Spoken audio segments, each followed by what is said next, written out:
Mesdames et messieurs, bonsoir. Il est 22 h, bienvenue dans cette nouvelle édition de la soirée dont tels sont les faits saillants. Le chef de l'État a inauguré aujourd'hui la nouvelle route Ali Sabié à Samo.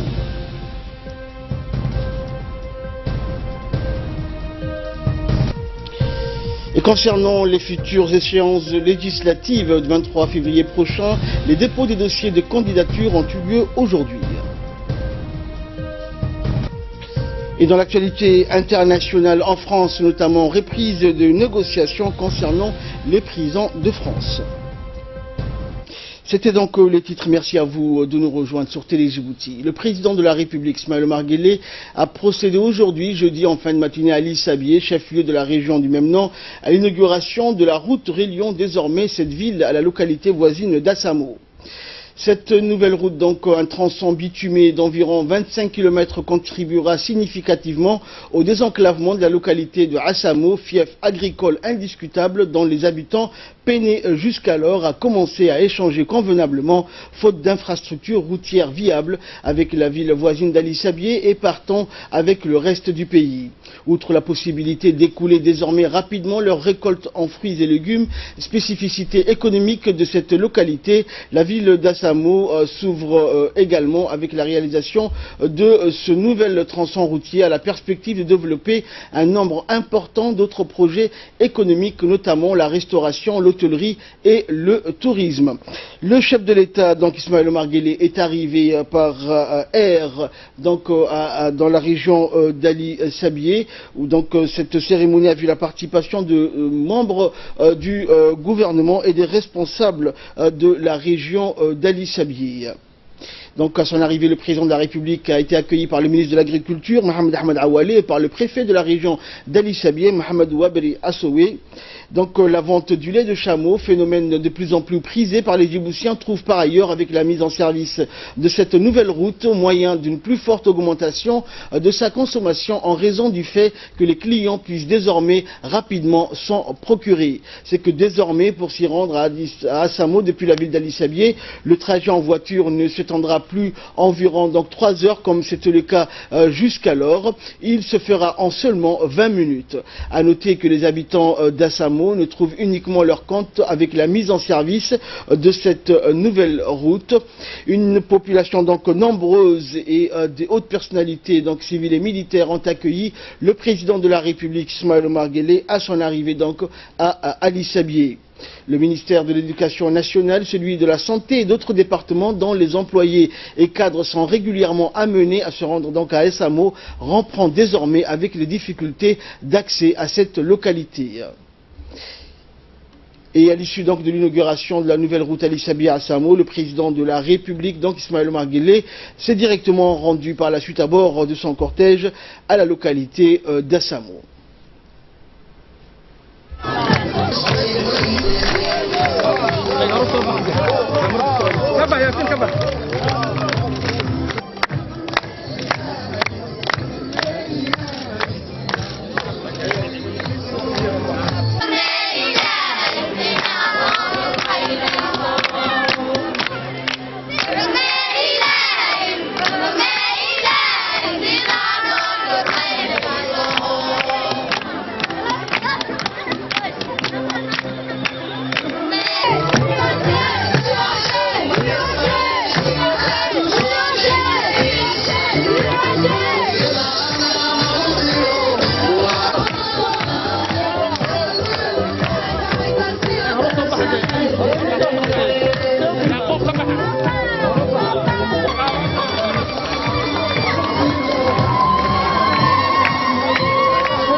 Et par la suite, le président de la République, Ismaël Omar Guelleh, s'est rendu vers la localité de Assamo. Et sur place, il a été accueilli donc chaleureusement par les habitants de cette localité qui ont bénéficié du programme de résilience à la sécheresse et développement des moyens de subsistance durable dans le pays, donc dans les pays de la Corne de l'Afrique. Le projet de résilience donc à la sécheresse appuie la réalisation des infrastructures de mobilisation et de sécurisation des ressources en eau afin donc d'améliorer l'accès et la gestion de l'eau, ainsi d'améliorer également la productivité de la production agricole et l'élevage. C'est tout le sens des travaux de réhabilitation des 180 petits périmètres donc érigés existants qui sont en cours d'achèvement dans les bassins versants de Wehima et Beyadadev.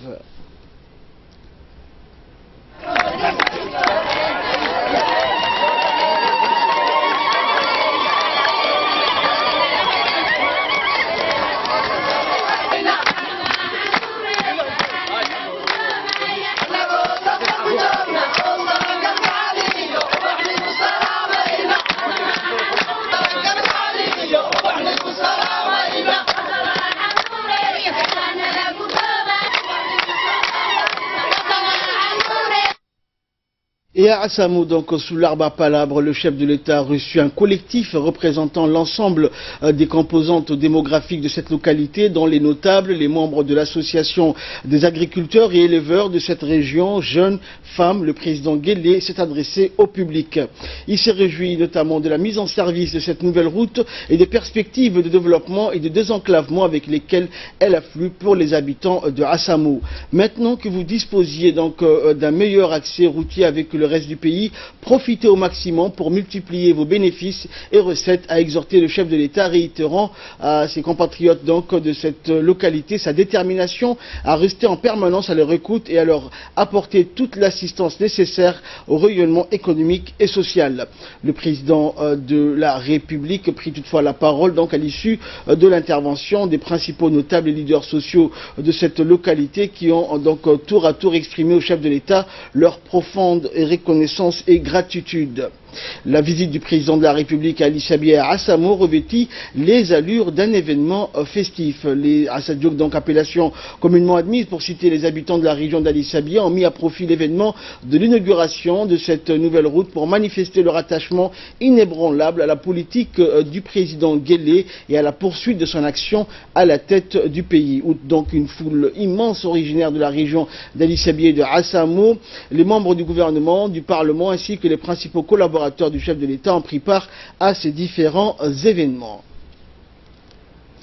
Le ministre de l'Agriculture, de l'eau, de la pêche et de l'élevage chargé des ressources halieutiques, Mohamed Ahmed Awale, a rappelé donc dans son intervention que son département soutient l'agropastoralisme. Il a indiqué que ce projet va sans nul doute profiter aux habitants de Assamo, l'agropastoralisme étant un secteur où les activités sont très développées.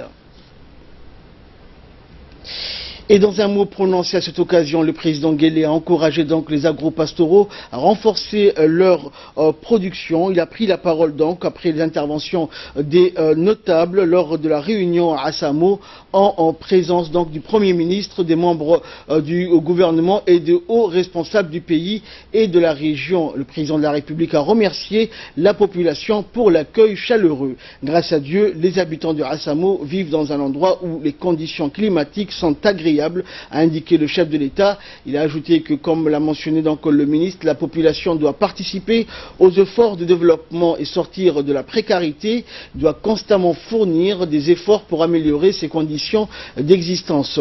Nous vivons en paix, a poursuivi le numéro 1 djiboutien, en paix aujourd'hui, et nous nous efforçons à être toujours à l'écoute de la population. Nous souhaitons que la population soit donc patriote, amoureux de leur pays, qui aime travailler et apprendre et volontaire pour la défense de sa patrie et de son pays.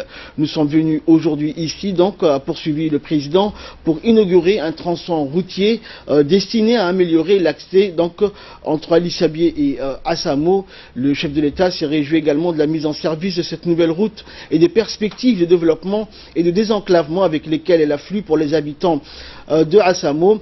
Maintenant que vous disposez d'un meilleur accès routier avec le reste du pays, Profitez au maximum pour multiplier vos bénéfices et recettes, a exhorté le chef de l'État, réitérant donc à sa détermination à rester en permanence à leur écoute et à leur apporter toute l'assistance nécessaire à leur rayonnement économique et social. Désormais, les habitants d'Assamo pourront acheminer leur production agricole vers les marchés où il y a plus de clients. Il a aussi précisé que les ministres ont pour instruction d'être toujours aux côtés de la population pour satisfaire leurs besoins en eau et en formation technique. Tout doit être fait pour améliorer leurs conditions d'existence. La priorité pour la population, c'est d'abord la promotion de l'éducation, l'égalité des droits pour tout le monde, garçons et filles. Le développement du genre, a poursuivi le chef de l'État, est aussi une priorité pour nous. On dit que notre pays est propice pour le développement de l'élevage des caprins, raison pour laquelle nous allons favoriser, lancer l'exploitation des chèvres au rendement et l'améliorer, a conclu le président de la République. Et le coordinateur du projet, Ibrahim Elmi, a expliqué que l'inauguration de la nouvelle route Ali Sabie à Assamo sera bénéfique pour les habitants d'Assamo et permettra d'amorcer un nouveau dynamisme dans le développement de cette région. On l'écoute. Aujourd'hui, la localité d'Assamo est désenclavée par une route bitumée qui a été faite dans le cadre du projet de résilience financé par le gouvernement et la Banque africaine de développement. Donc deux événements majeurs ont eu lieu ce matin. Et ceci montre l'importance de ces événements, c'est la présence du chef de l'État en personne et de sa délégation, y compris le Premier ministre. Donc ce matin, on a assisté à l'inauguration d'une route bitumée entre Ali Sabie ville jusqu'à Assamo de 25 km. Cette route va désenclaver la région d'Assamo, qui est une région agricole. Avant, on mettait à peu près dans les 2 heures, 3 heures pour aller dans la localité d'Assamo. Avec cette route qui est bitumée, on fait pratiquement 20 minutes pour se rendre dans la localité d'Assamo. C'est un rêve pour les agriculteurs de la région, puisqu'ils pourront désenclaver la région et amener leur production jusqu'aux consommateurs, notamment à Ali Sabie ou à Djibouti. C'était un frein au développement du secteur agricole dans la région d'Ali Sabie. Et avec cette route et les périmètres agricoles qui ont été complètement réhabilités, je parle de plus de 60 jardins, qui ont eu des panneaux solaires, qui ont eu des puits cimentés, qui ont eu des panneaux solaires, qui ont eu des kits d'arrosage, des gouttes à gouttes, des serres. Je pense que la région d'Assamo, au même titre que la région d'Afenetou-Gurori dans la région nord, vont être les moteurs du développement agricole du pays. Dans l'actualité également, conformément aux dispositions et comme l'a annoncé le ministre de l'Intérieur, Hassan Omar Mohamed Bourhan, les différents partis de la coalition UMP ont déposé cet après-midi les listes de leurs candidats aux élections législatives du 23 février prochain. Au total, 4 groupements concourent à ces élections, à savoir l'UMP, le CDU, l'UDJ-PDD et l'ARD. C'était le président de l'UMP, M. Abdelkader Kamel Mohamed, qui est venu déposer la liste des candidats de l'Union pour la majorité présidentielle pour ces élections législatives. Et c'est le ministre de l'Intérieur, Hassan Omar, qui lui a remis le récépissé provisoire attestant du dépôt des listes. Dans les 6 circonscriptions électorales, à savoir Djibouti-Ville, Arta, Djoura, Obok, Ali Sabie et Dikip. Donc je vous remettrai de ce dossier une par une.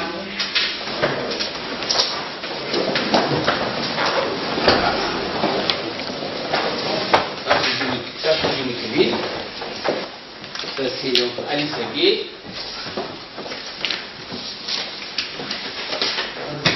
Arta.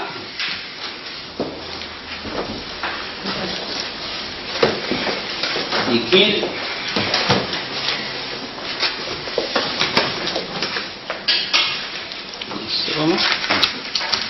Djoura.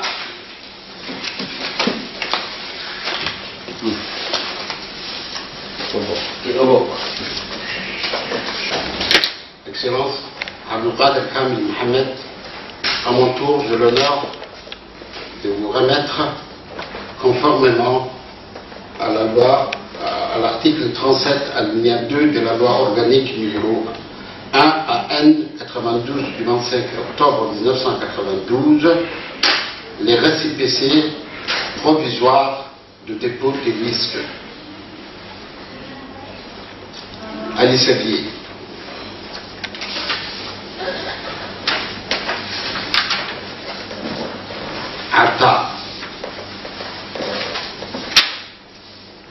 Dikil.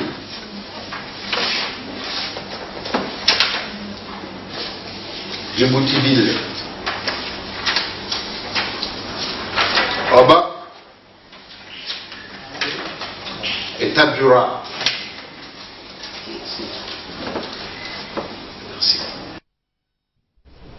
Et après le dépôt des dossiers des candidats de la liste UMP donc pour les élections législatives, ce fut au tour du CDU, savoir le Centre démocrate unifié d'Ali Sabié, avec à sa tête Haroun Hassan Guedi, donc de remettre la liste des candidats de la liste CDU. Et comme convenu, il a remis donc la liste au ministre de l'Intérieur, qui lui a ensuite remis le récépissé provisoire.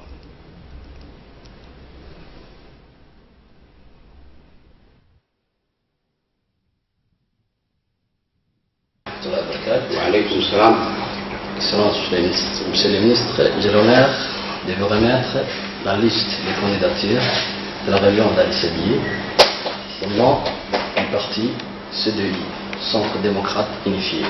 À mon tour, j'ai l'honneur de vous remettre, conformément à l'article 37 alinéa 2 de la loi organique numéro 1 AN 92 du 29 octobre 1992 relatif aux élections, un récépissé provisoire des dépôts des listes des candidatures pour la région Ali Sabié.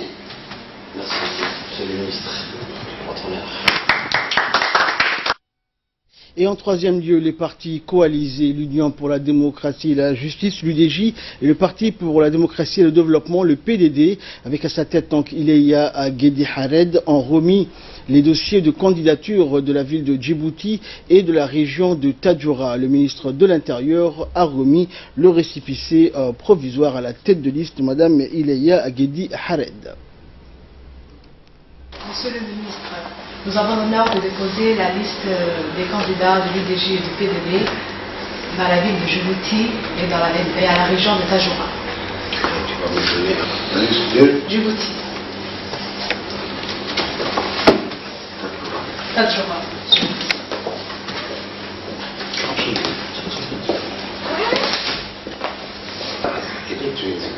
Madame. À mon tour, Madame Elia, j'ai l'honneur de vous remettre les récépissés conformément à l'article 37 alinéa 2 de la loi organique numéro 1 AN 92 du 29 octobre 1992 relatif aux élections, les récépissés provisoires des dépôts des listes de candidatures pour les élections législatives du 23 février 2018 pour la circonscription électorale de la ville de Djibouti. Permettez-moi également, Madame Neléa, de vous remettre le récépissé provisoire de dépôt des listes de candidatures pour les élections législatives du 23 février 2018 pour la circonscription électorale de Tadjoura.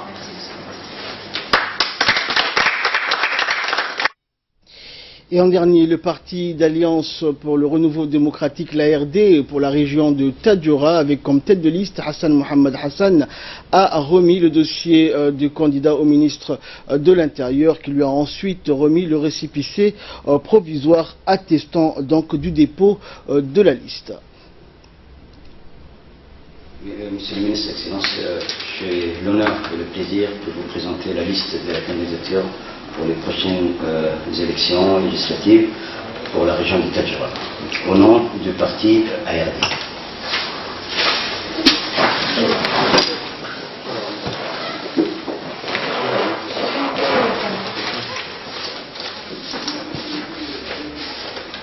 Conformément à l'article 37 alinéa 2 de la loi organique numéro 1 AN 92 du 29 octobre 1992 relatif aux élections, j'ai l'honneur, M. Hassan Mohamed Hassan, de vous remettre un récépissé provisoire des dépôts des listes des candidatures pour les élections législatives du 23 février 2018 pour la circonscription électorale de Tadjoura.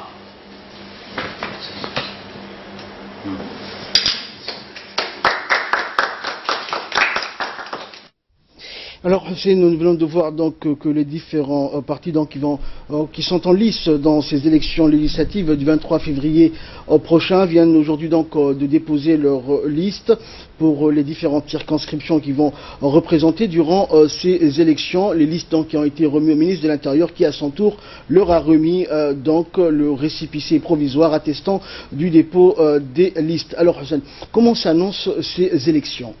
Donc il est vrai, Ahmed, que 4 partis politiques ou regroupements partis politiques qui concourent à ces élections, mais il faut savoir, Ahmed, que la bataille électorale va se dérouler principalement dans 3 régions. D'abord, il y a la capitale où des listes sont en lice.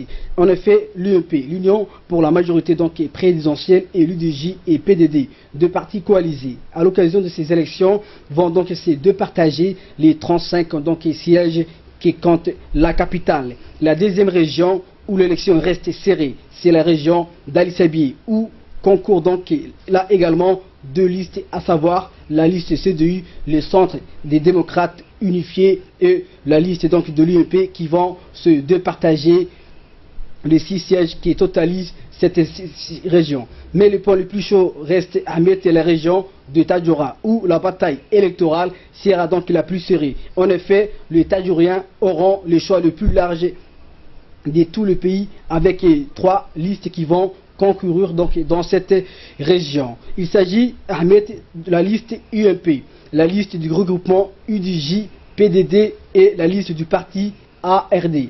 Tadjoura sera ainsi la région la plus convoitée, alors que les 3 régions restantes, donc à savoir Arta avec 3 sièges, Obok avec 4 sièges et Dikil avec 11 sièges, se présente uniquement la liste de l'UMP, ce qui fait que la bataille électorale donc sera moins rude, pour ne pas dire relax, Ahmed.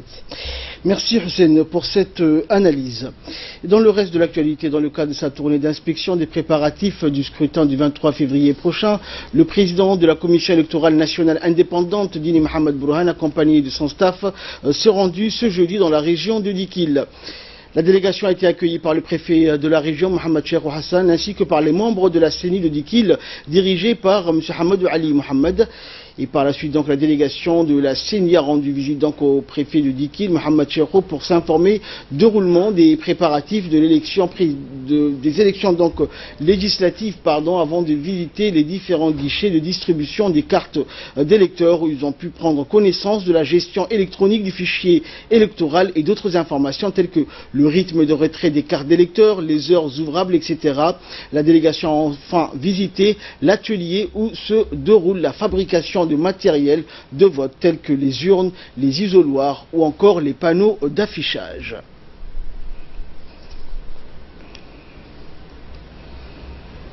Par le vice-président M. Hamadou et avec la CENI de Dikil, nous avons pu constater sur place l'une des meilleures organisations de la préparatif de ces élections, et nous félicitons le préfet et son équipe pour la meilleure organisation que nous avons pu constater jusqu'à présent, et nous félicitons toute l'équipe qui travaille avec le préfet pour l'organisation et pour la réussite de ces élections sereines.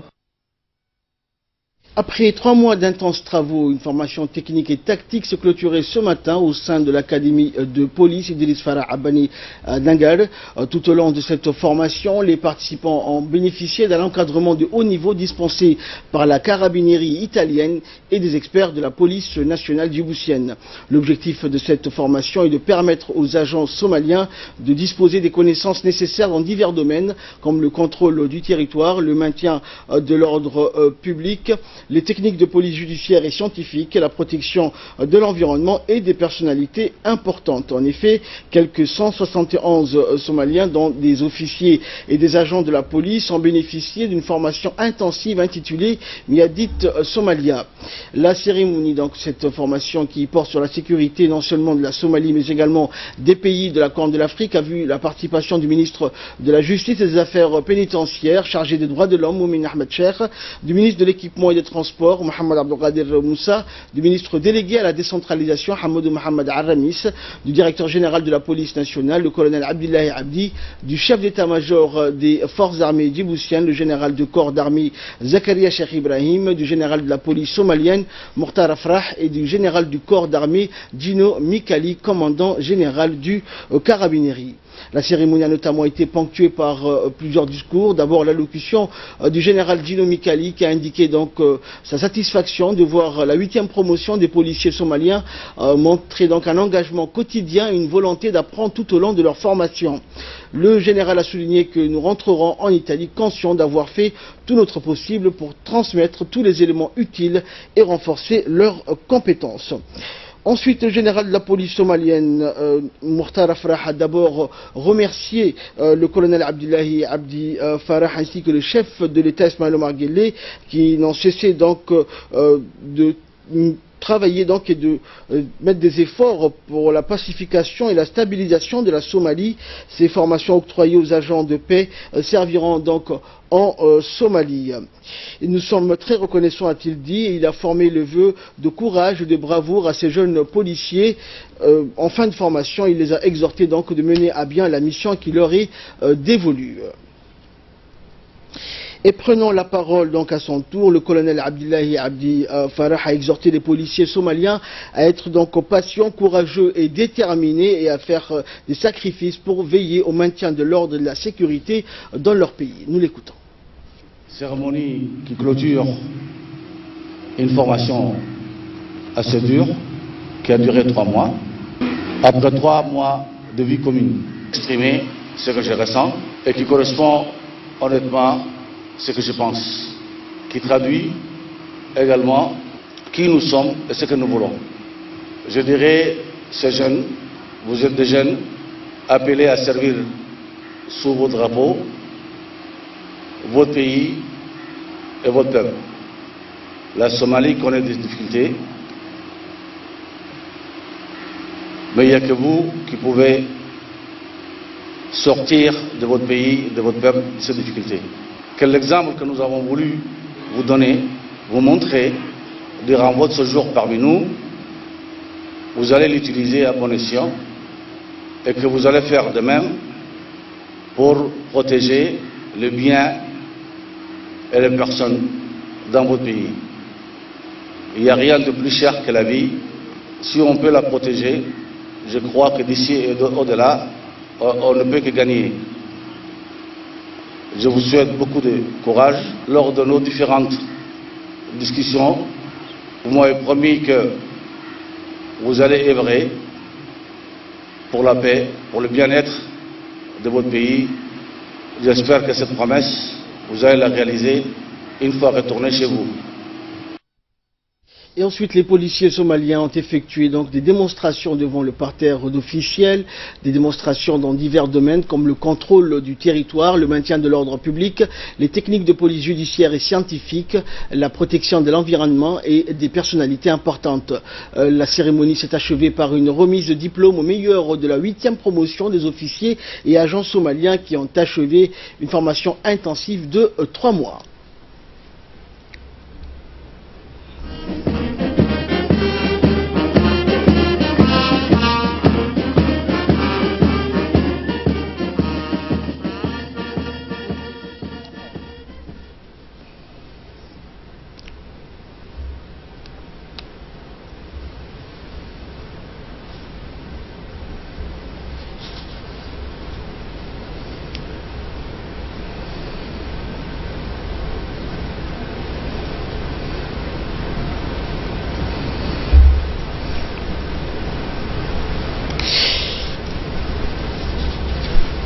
La cérémonie donc s'est achevée donc par la remise de diplômes aux meilleurs de la 8e promotion des officiers et agents somaliens qui ont achevé donc une formation intensive de 3 mois.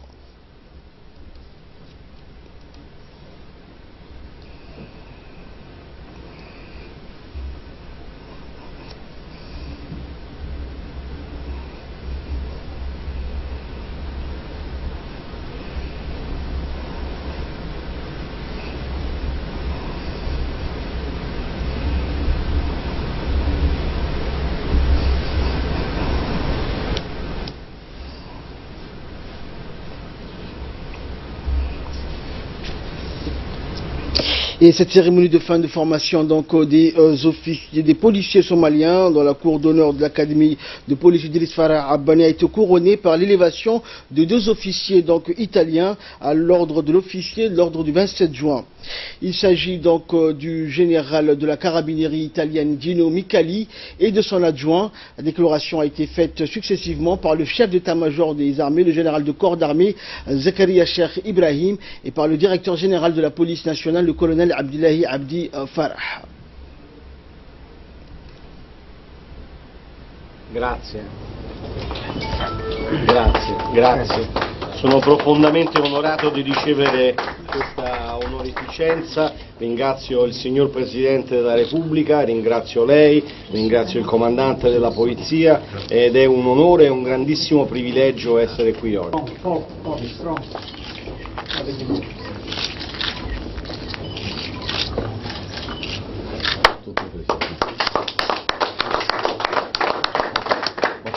privilège de recevoir cette décoration.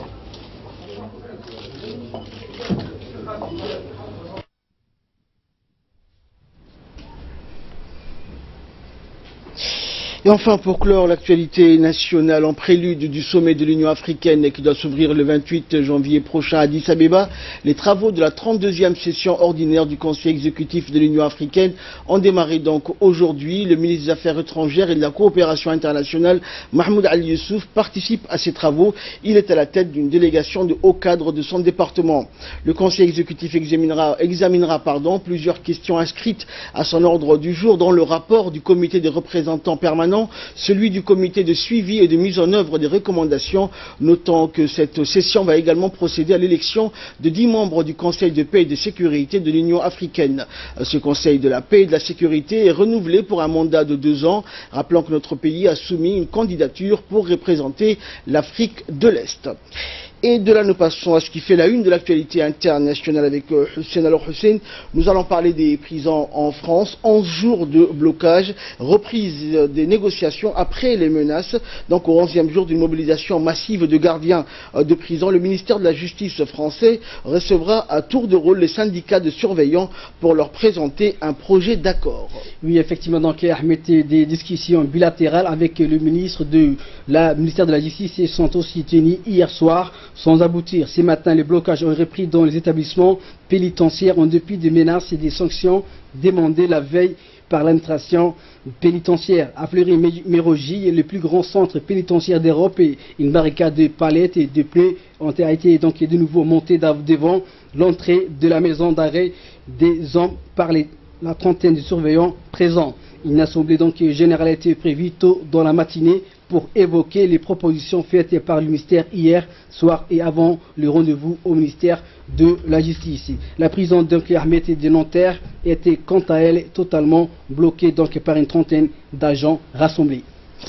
Et enfin, donc, en Turquie, des roquettes tirées depuis la Syrie font plusieurs morts et la Turquie mène depuis 5 jours une offensive militaire contre des miliciens kurdes basés en Syrie. Effectivement, donc, Ahmed, hier, la ville frontalière donc, de Kilis en Turquie a été donc la cible des roquettes tirées depuis donc, Afrin. 2 personnes ont été tuées et 11 autres ont été blessées selon les autorités locales. Des tirs imputés aux miliciens kurdes des unités des protections du peuple actives en Syrie. Affiliés aux nationalistes et kurdes de Turquie, les YPG sont considérés comme des terroristes par Ankara, mais sont soutenus par Washington dans la lutte contre l'État islamique. Un conflit donc qui jette un froid sur les relations entre les États-Unis et la Turquie lors d'un entretien téléphonique avec le président turc Erdogan. Donald Trump a appelé son homologue à limiter ses actions militaires et à éviter donc Ahmed de faire des victimes parmi les civils. De ce côté, donc Recep Tayyip Erdogan lui a demandé de mettre un terme au soutien apporté aux milices kurdes. Merci Hussein pour toutes ces explications. C'est la fin de ce journal. Merci à vous de nous avoir suivis. Excellent week-end sur Télé Djibouti.